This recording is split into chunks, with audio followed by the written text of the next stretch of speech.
Morning news bulletin में एक बार फिर से आप सभी का स्वागत है। हेडलाइंस में क्या कुछ खास है ये हमने आपको दिखाया और अब हम आपको बताते हैं कि आज की वो सबसे बड़ी खबर जिस पर सबकी नजर टिकी रहेगी। जी हां, इस वक्त की बड़ी खबर हम आपको बता दें, प्रधानमंत्री नरेंद्र मोदी और जो बाइडेन के बीच आज अहम बैठक होने जा रही है और इस बैठक में दोनों वर्चुअली शामिल होंगे।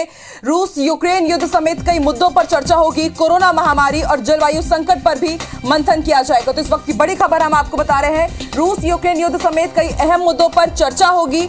अंतर्राष्ट्रीय बात हो या फिर भारतीय बात हो, कई मुद्दों में अगर बात की जाए तो ये खबर बेहद अहम है। कोरोना महामारी और जलवायु संकट पर बात होगी और इसके साथ ही इकोनॉमी के ऊपर भी बातचीत होगी। और इसके साथ आपको बता दें, लगातार पिछले 2 साल से कोरोना महामारी के कारण ये मीटिंग बार बार टलती जा रही थी और इस लिहाज से ये मीटिंग बेहद अहम, बेहद इंपॉर्टेंट हो जाती है। वर्चुअल बैठक में दोनों ही नेता शामिल होंगे और माना जा रहा है कि जिस तरह से यूक्रेन में और रूस के बीच लगातार वॉर हो रहा है, कई खींचतान भी हमने देखा है।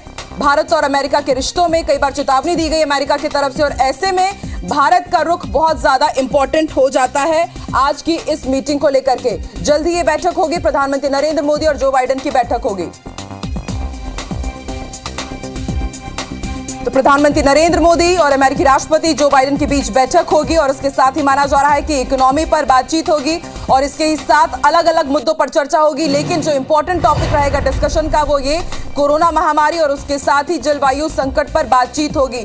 बीते 2 साल में ये बातचीत नहीं हो पाई थी, वर्चुअल बैठक नहीं हो पाएगी, लेकिन अब इस वर्चुअल बैठक में दोनों नेता शामिल होंगे।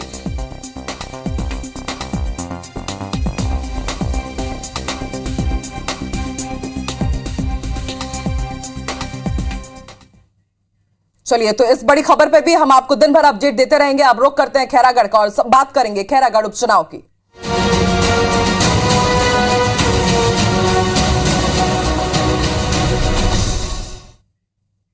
जी हाँ, और अब बात करेंगे खैरागढ़ उपचुनाव की। खैरागढ़ उपचुनाव के लिए कल वोटिंग होने जा रही है। आज डोर टू डोर कैंपेनिंग में जुट गए हैं तमाम प्रत्याशी। आपको बता दें, कल शाम 5 बजे खैरागढ़ उपचुनाव का शोर थम गया था और उसके बाद से ही जो प्रत्याशी हैं डोर टू डोर कैंपेनिंग में जुटे हुए थे।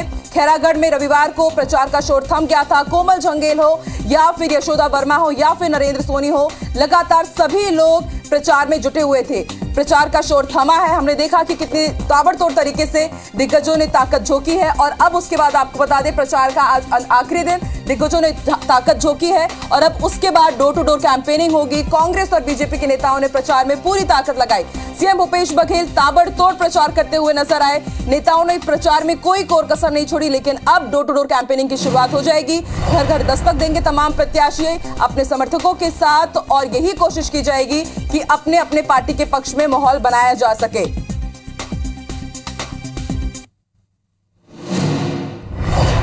तो कल शाम 5 बजे खैरागढ़ उपचुनाव के जो प्रचार का शोर था वो थम चुका था, लेकिन अब इसके बाद डोर टू डोर कैंपेनिंग की शुरुआत होने जा रही है। कल मतदान होना है, उस लिहाज से आज का दिन बेहद इंपॉर्टेंट माना जा रहा है, बेहद महत्वपूर्ण आज का दिन, क्योंकि आज ही यहां से शुरुआत होगी कि किस तरह से जो मतदाता है उनको लुभाया जा सके, अपने पक्ष में माहौल बनाया जा सके।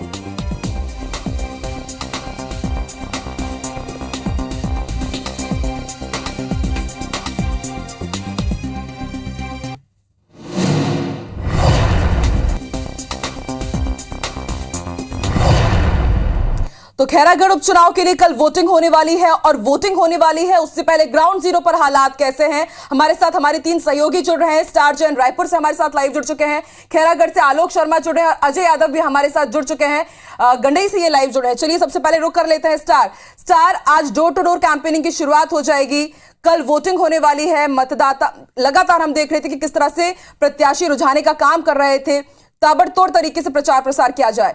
आज किस तरह से हम देखेंगे कि कैसा माहौल रहने वाला है?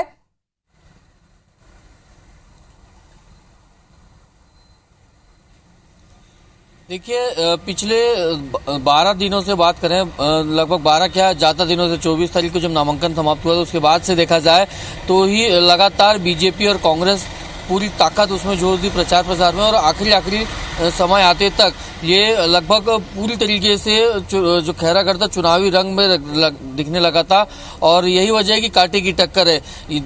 कैंपेनिंग समाप्त हो चुकी है और प्रत्याशियों के बाद अब सिर्फ डोर टू डोर कवर करने का ही मौका है और उसके अलावा और कोई ऑप्शन नहीं है और लगातार कोशिश यही रहेगी तीनों प्रत्याशियों की जो प्रमुख दावेदार है, कैंडिडेट हैं, कि जितने ज्यादा जो गांव में अब तक नहीं पहुंच पाए हैं वहां पहुंचा जा सके।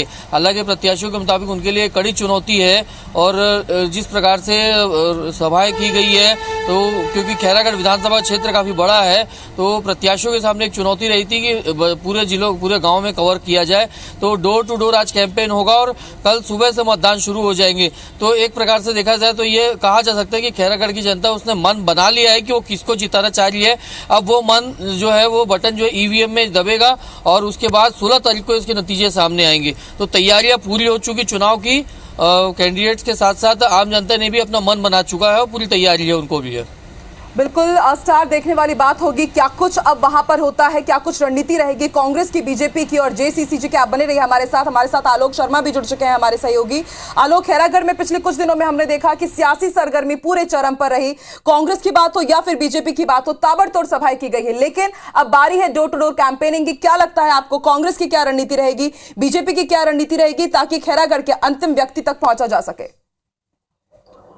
जी, खैरागढ़ विधानसभा के जो लगभग 2 लाख मतदाता हैं, जिसमें आधे आधे 50% महिला और पुरुष मतदाता हैं, उनसे कांग्रेस के जो प्रत्याशी हो यशोदा वर्मा या भाजपा के कोमल जंगेल लगातार कोशिश कर रहे हैं कि हर गांव जा सके, हर लोगों से मिल सके और अपनी अपनी जो रणनीति है जो खैरागढ़ विधानसभा के लिए जो उनकी योजनाएं हैं उसको बता सके। और खासकर यशोदा वर्मा जिला पर जोर दे रही है और कोमल जंगेल जो व्यवस्था को कैसे सुधारा जाएगा इस पर जोर दे रही है। और दोनों ही गांव दौरा कर रहे हैं। और वरिष्ठ जो भाजपा के नेता मुख्यमंत्री भूपेश बघेल स्वयं कांग्रेस से वहां पे जुटे रहे, लगातार 10 दिन तक जुटे रहे। और भाजपा की ओर से भूतपूर्व मुख्यमंत्री डॉक्टर रमन सिंह, एमपी के जो मुख्यमंत्री हैं शिवराज सिंह चौहान, वो जुटे रहे। और तो भाजपा या कांग्रेस दोनों ही लगातार कोशिश करते रहे मतदाताओं को अपने पाले में ला सके, उनको समझा सके कि उनके जीतने से क्या फायदा होगा। जी बिल्कुल आलोक, देखने वाली बात होगी किस तरह की अब रणनीति रहेगी, किस तरह से अब बातचीत की जाती है, किस तरह से प्रत्याशियों अब का उनका जो पूरी रणनीति रहेगी वो आगे किस तरह से काम करेगी। अजय यादव भी हमारे साथ जुड़े हुए हैं। अजय, क्या कुछ खास रणनीति रहेगी, क्योंकि गंडई की बात की जाए तो क्षेत्र के हिसाब से और जातीय समीकरण के हिसाब से बेहद ये खास माना जाता है ये क्षेत्र। तो क्या लगता है डोर टू डोर कैंपेनिंग के लिए किस तरह की अब रणनीति रहेगी कांग्रेस बीजेपी छत्तीसगढ़ कांग्रेस की?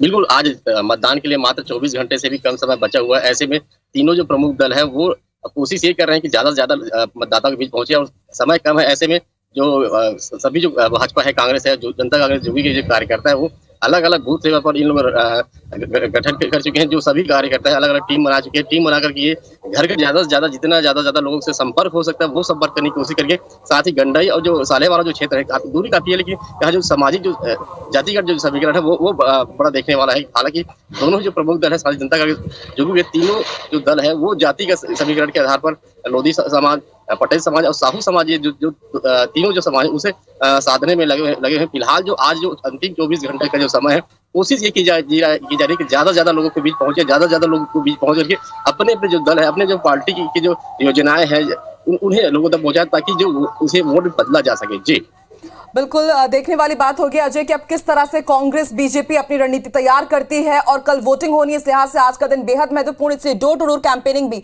बेहद महत्वपूर्ण हो जाती है। आप तीनों का ही शुक्रिया हमारे साथ जुड़ने के लिए, पूरी तमाम जानकारी देने के लिए। तो चलिए, ये हमने बात की खैरागढ़ के चुनाव की और खैरागढ़ चुनाव से रिलेटेड जितनी भी बड़ी खबरें होंगी वो हम आप तक हर पल पहुंचाते रहेंगे। रुक करते हैं मध्य प्रदेश का। बड़ी खबर मिल रही है मध्य प्रदेश से। सीएम शिवराज सिंह चौहान आज पन्ना दौरा पर रहने वाले हैं और सीएम शाम 4 बजे कुआताल मेला महोत्सव में शामिल होंगे। सिमरिया तहसील के बनोली में जो कुआताल मेला महोत्सव हो रहा है, बीजेपी प्रत्याशी अध्यक्ष वीडी शर्मा भी इस कार्यक्रम में शामिल होंगे। तो इस वक्त की बड़ी खबर हम आपको बता रहे हैं, सीएम शिवराज सिंह चौहान आज राज्य स्तरीय जलाभिषेक अभियान की भी शुरुआत करेंगे और इसके साथ बीजेपी प्रदेश अध्यक्ष वीडी शर्मा भी इस कार्यक्रम में शामिल होंगे। लगातार हम देख रहे हैं सीएम शिवराज सिंह चौहान अलग अलग जिलों का दौरा कर रहे हैं और आज सीएम शिवराज सिंह चौहान पन्ना दौरे पर रहेंगे। शाम 4 बजे कुआताल मेला महोत्सव में शामिल होंगे और इस दौरान उनके साथ राज्य स्तरीय जलाभिषेक अभियान का भी आज शुरुआत होने वाला है। उसके साथ भी आज वो कई कार्यक्रमों में शिरकत करेंगे और इसके साथ ही कई सौगात भी देने वाले हैं। चलिए, और ज्यादा जानकारी के लिए रुक करेंगे भोपाल न्यूज रूम का। हमारे सहयोगी विवेक हमारे साथ लाइव जुड़ चुके हैं। विवेक, जानकारी दीजिए, आज सीएम शिवराज सिंह चौहान पन्ना जिले के दौरे पर रहेंगे, क्या कुछ खास रहेगा और उनके साथ बीजेपी प्रदेश अध्यक्ष वीडी शर्मा भी रहेंगे, क्या कुछ खास रहेगा? मध्य प्रदेश के मुख्यमंत्री शिवराज सिंह चौहान आज राज्य स्तरीय जलाभिषेक अभियान का शुभारंभ करेंगे। रायसेन जिले की से ये शुरुआत होने वाला है। रायसेन जिले में मुख्यमंत्री राज्य स्तरीय कार्यक्रम में दोपहर 12 बजे पहुंचेंगे और यहीं से पूरे प्रदेश में मुख्यमंत्री का संबोधन होगा। उसके पहले सुबह 9 बजे प्रदेश की हर ग्राम पंचायत में ग्राम सभा लगेगी और ग्राम सभा में जलाभिषेक अभियान का शुभारंभ ग्राम पंचायतों में होगा। दोपहर 12 बजे मुख्यमंत्री रायसेन से इस अभियान की शुरुआत करेंगे। इस अभियान की खासियत यह है कि पूरे गर्मी के समय में जो कुएं, तालाब और नाले और नदियां हैं वहां पर बोरी बंधान और तमाम जो तालाब और सरोवर की खुदाई होगी ताकि वर्षा का जल उसमें इकट्ठा किया जा सके और वर्षा में जो पानी बह जाता है उसको रोककर जो है ग्राउंड वाटर को रिचार्ज किया जा सके, भूमि जल को रिचार्ज किया जा सके। और इसलिए जलाभिषेक अभियान प्रतिवर्ष मनाया जाता है। आज इसका शुभारंभ हो रहा है। जलाभिषेक अभियान की अपनी एक महत्व अपना एक महत्व है। आज मुख्यमंत्री शिवराज सिंह चौहान इस दौरान जल संसद भी लगाएंगे और इस जल संसद में जनता को संबोधित भी करेंगे, प्रदेश की जनता को, जिसमें उनका फोकस वर्षा जल को संचित करना और पानी के महत्व को बताना, क्योंकि जिस तरह ग्राउंड वाटर लगातार नीचे जा रहा है ये काफ़ी चिंता का विषय है और इसलिए आज मुख्यमंत्री का ये कार्यक्रम काफ़ी महत्वपूर्ण है। मुख्यमंत्री शाम 4 बजे पन्ना जिले में एक महत्वपूर्ण कार्यक्रम में शिरकत करने वाले हैं जिसमें प्रदेश अध्यक्ष वी.डी. शर्मा भी शामिल होंगे।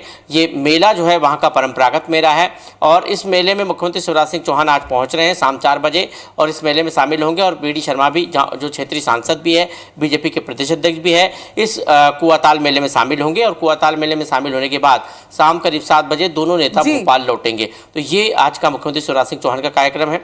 भोपाल में यदि हम बात करें तो नगर निगम की जो स्वच्छता को लेकर एक बड़ी बैठक है, क्योंकि नगर निगम भोपाल स्वच्छता में इस बार जो है नंबर 1 आना चाहता है और इसलिए लगातार जो स्वच्छता को लेकर भोपाल में नगर निगम की जो टीम है वो दौरे तो कर ही रही है और केंद्रीय जो टीम आई है वो भी लगातार दौरे कर रही है। तो आज का दिन भोपाल के लिए भी काफ़ी महत्वपूर्ण है। बिल्कुल विवेक समझा सकता है कई मायनों में पन्ना जिले का जो दौरा करने वाले हैं सीएम शिवराज सिंह चौहान बेहद अहम रहने वाला है और जल अभिषेक योजना के बारे में आपने बताया कि किस हिसाब से जो जलाभिषेक कार्यक्रम है उसके लिए बहुत ज्यादा एम्फेसाइज किया है सीएम शिवराज सिंह चौहान ने। देखने वाली बात होगी और क्या कुछ निकल के आता है। बहुत बहुत शुक्रिया विवेक पूरी जानकारी देने के लिए, हमारे साथ जुड़ने के लिए। तो सीएम शिवराज सिंह चौहान के बाद अब आपको छत्तीसगढ़ से जुड़ी एक और बड़ी खबर हम आपको जानकारी दे दें। आज कई कार्यक्रमों में सीएम भूपेश बघेल शामिल होने वाले हैं और सबसे महत्वपूर्ण जो आज उनका शिरकत रहने वाला है मराठा सेवा संघ के स्थापना दिवस समारोह में वो शामिल होंगे और इसके साथ ही आपको जानकारी दे दें कि छत्तीसगढ़ मराठा संदेश पत्रिका का वो विमोचन करेंगे। मॉडल प्रतियोगिता के विजेता का सीएम आज यहां पर सम्मान भी करेंगे। तो मराठा सेवा संघ के स्थापना दिवस में शिरकत करेंगे। छत्तीसगढ़ मराठा संदेश पत्रिका का आज सीएम भूपेश बघेल विमोचन करने जा रहे हैं। मॉडल प्रतियोगिता के जितने भी विजेता रहेंगे उनको पुरस्कृत भी करेंगे सीएम भूपेश बघेल।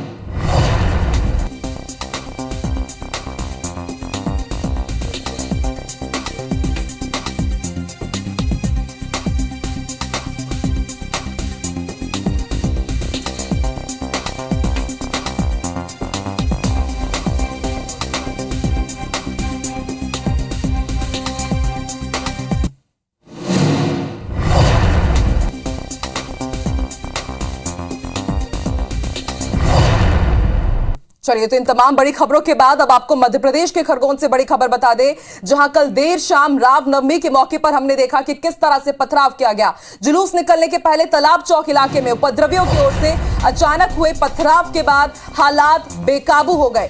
पथराव के बाद खरगोन शहर के कई इलाकों में कर्फ्यू लगाया गया। अति संवेदनशील इलाके में पथराव, वाहनों और मकानों में आगजनी की वारदात भी की गई। काबू पाने के लिए पुलिस को आंसू गैस के गोले तक दागने पड़े। इससे अंदाजा लगा सकते हैं आपके कल हालात कितने गंभीर हो गए होंगे। आपको बता दें, रामनवमी का जुलूस को इस दौरान बीच में ही रोकना पड़ा। तनाव के हालात की सूचना मिलते ही निमाड़ रेंज के डीआईजी तिलक सिंह समेत एसपी सिद्धार्थ चौधरी और कलेक्टर अनुग्रह प्री ने भारी पुलिस फोर्स के साथ मोर्चा संभाला। इस बीच पथराव में एसपी सिद्धार्थ चौधरी सहित 2 पुलिसकर्मी और कई दूसरे लोग भी घायल हो गए। और ज्यादा जानकारी के लिए बात करेंगे हमारे सहयोगी शशिकांत से, जो इस वक्त हमारे साथ फोन लाइन पर जुड़े हुए हैं। शशिकांत, ताजा हालात कैसे हैं? कल रामनवमी के दौरान जिस तरह से पथराव हुआ उसके बाद स्थिति बेहद गंभीर थी, ताजा हालात कैसे हैं? शशिकांत, आप सुन पा रहे हैं हमें? चलिए, फिलहाल शशिकांत से हमारा संपर्क टूट गया है। तो इस वक्त की बड़ी खबर हम आपको बता रहे हैं। खरगोन में कल रामनवमी का जब जुलूस निकाला जा रहा था तब असामाजिक तत्वों की तरफ से पथराव किया गया और हालात इतने ज्यादा बिगड़ गए थे कि प्रशासन को कर्फ्यू लगाना पड़ा। एक बार फिर से कोशिश करेंगे हमारे सहयोगी शशिकांत से बात करने की। शशिकांत, ताजा हालात कैसे हैं? कल रामनवमी जुलूस पर पथराव हुआ था। चलिए, फिलहाल शशिकांत से हमारा संपर्क नहीं हो पा रहा है, कोशिश करेंगे उनसे बातचीत करने की।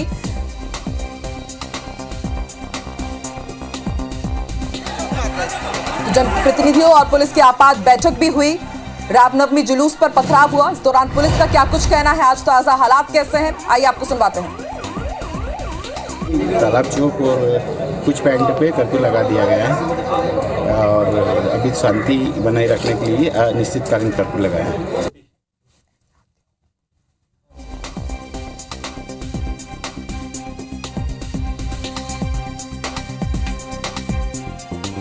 और एक बार फिर से बात करने की कोशिश करेंगे हमारे सहयोगी शशिकांत से। शशिकांत, जानकारी दीजिए, ताजा हालात कैसे हैं अभी? जी मैं बता दूं, कल खरगोन के तालाब चौक में रामनवमी के जुलूस पर हुए पथराव के बाद में आगजनी की घटना हुई और इसके बाद में रात को कुछ चिन्हित इलाकों में कर्फ्यू लगा दिया गया था। लेकिन देर रात को जब आगजनी और पथराव की घटना हुई उसके बाद में आज पूरे खरगोन शहर में कर्फ्यू लगा दिया गया है।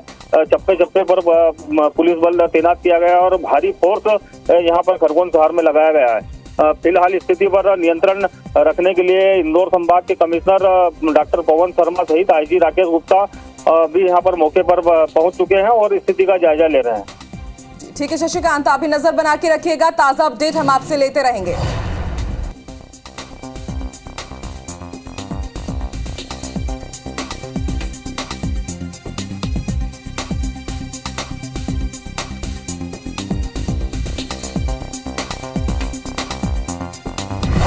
बात करेंगे शहडोल की। शहडोल में जंगली हाथियों के आतंक से ग्रामीणों को बचाने के लिए अब ड्रोन कैमरे से निगरानी की जा रही है। उत्तर शहडोल वन मंडल में हाथियों के मूवमेंट के पीछे ड्रोन और आगे वनकर्मी गश्त कर रहे हैं। जिन गांवों में हाथियों का मूवमेंट है, गश्ती टीम पहले ही पहुंचकर उन गांवों को खाली करा रही है।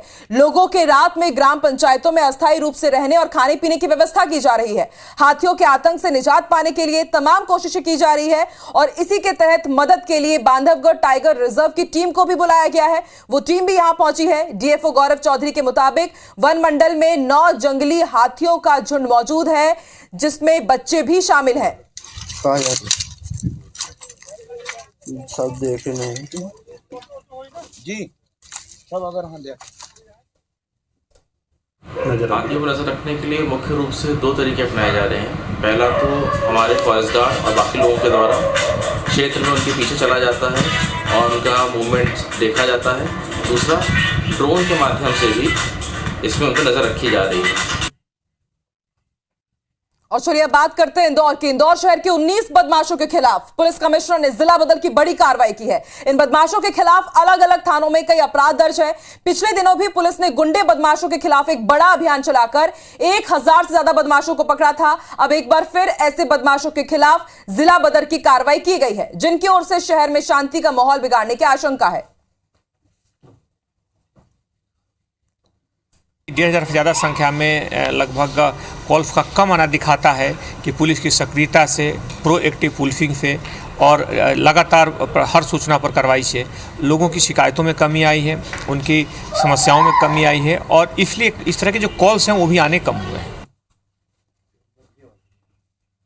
हनुमान महापाठ समिति तथा जीवन प्रबंधन समूह के द्वारा आज रामनवमी के दिन सालासर धाम में हनुमान महापाठ का आयोजन किया गया। इस मौके पर पंडित विजय शंकर मेहता जी ने हनुमान महापाठ के साथ एक शाम जीवन के नाम विषय पर व्याख्यान दिया। देखिए खास रिपोर्ट।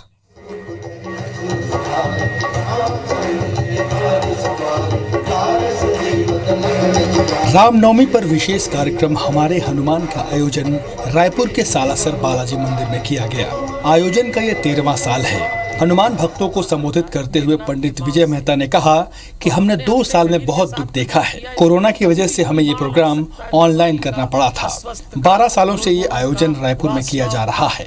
अब भी चौथी लहर का भय बना हुआ है। चौथी लहर हनुमान चालीसा और हनुमान चालीसा के 4 प्रसंग लिए थे। मनुष्य को अपने संयम के लिए, अनुशासन के लिए प्रेरित करेंगे और इसी उद्देश्य से ये महापाठ हुआ कि हनुमान चालीसा रूपी मंत्र से सब लोग जुड़ें। और सालासर बालाजी के धाम में इसका आयोजन करने का उद्देश्य ये है कि इसकी जो पॉजिटिव एनर्जी है उससे लोगों को आने वाले टफ टाइम में एक क्लैरिटी मिले, कॉन्फिडेंस मिले। गोयल ग्रुप ऑफ इंडस्ट्रीज के चेयरमैन सुरेश गोयल की अनुपस्थिति में उनका संदेश स्क्रीन पर सुनाया गया। हनुमान चालीसा एक मंत्र है। हमने जब 12 वर्ष पूर्व इस विचार के साथ रायपुर से महापाठ किया था तो हमें पूरा भरोसा था कि हनुमान जी का आशीर्वाद मिलेगा और ये कार्यक्रम सफलता को प्राप्त होगा। ऐसा ही हुआ। आज भारत के 8 नगरों में महापाठ का कार्यक्रम होता है। रायपुर के कार्यक्रम को आधार बनाकर देश के विभिन्न तिथियों पर महापाठ होते हैं और ये हमारा सबका सौभाग्य है कि हमें हनुमान जी की ऐसी सेवा करने को मिलती है। इस मौके पर इंदौर के भजन गायक विशेष ठाकुर, कमल ठाकुर ने भजन कार्यक्रम पेश किया। वहीं श्रद्धालुओं ने कहा कि हनुमान महापाठ में शामिल होकर उनका भय दूर हुआ और काफी संतुष्टि मिली।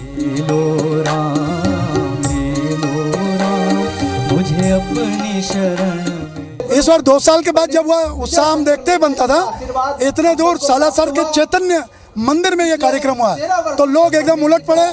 बहुत हजारों की संख्या में लोग आए और मैं उनका बहुत धन्यवाद देता हूँ। सालासर मंदिर में ये हनुमान चालीसा जो पाठ हुआ है, इसको पढ़ के आज हम लोगों ने सुन के हम लोग आज सब धार्मिक उद्भव हो गया और हमारा नया वर्ष जो चालू हिंदू वर्ष का चालू हुआ है, इसके लिए हमारे लिए सबके लिए अच्छा रहा है। अच्छा लगा यहाँ पाठ सुनकर, हनुमान चालीसा पाठ का हमने भी मिलकर साथ में पाठ किया। इतना एक्सपीरियंस मिला है कि सर ने जो कहा कि खुश रहिए, तो वो तो आज से हम एक चीज हम वो अपने आप की जिंदगी में अब चालू करेंगे ही करेंगे। वो तो हमने तुम्हें जो भी दिया है। कोरोना की वजह से करीब 2 साल बाद हनुमान महापाठ में काफी संख्या में शहरवासियों ने हिस्सा लिया। राजेश मिश्रा, IBC 24, रायपुर। आपस में सुख दुख को बांट लिया है हमने तुम्हें, तुमने हमें जो भी दिया है। आपस में सुख दुख को बांट लिया है।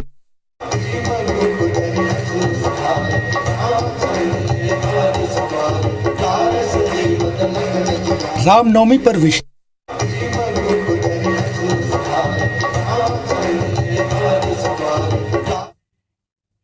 और इसी के साथ साथ की बड़ी बात में फिलहाल इतना ही। आगे देखिए हमारा खास कार्यक्रम हमर बानी हमर गोठ, हमारी सहयोगी रचना नितेश के साथ, जो इस वक्त मेरे साथ स्टूडियो पर ही मौजूद है। तो आगे देखिए छत्तीसगढ़ी भाषा का हमारा खास बुलेटिन हमर बानी हमर गोठ, मेरी सहयोगी रचना नितेश के साथ। थैंक यू आकांक्षा। और इसी के साथ इस बुलेटिन में फिलहाल इतना ही। मुझे दीजिए इजाजत, नमस्कार।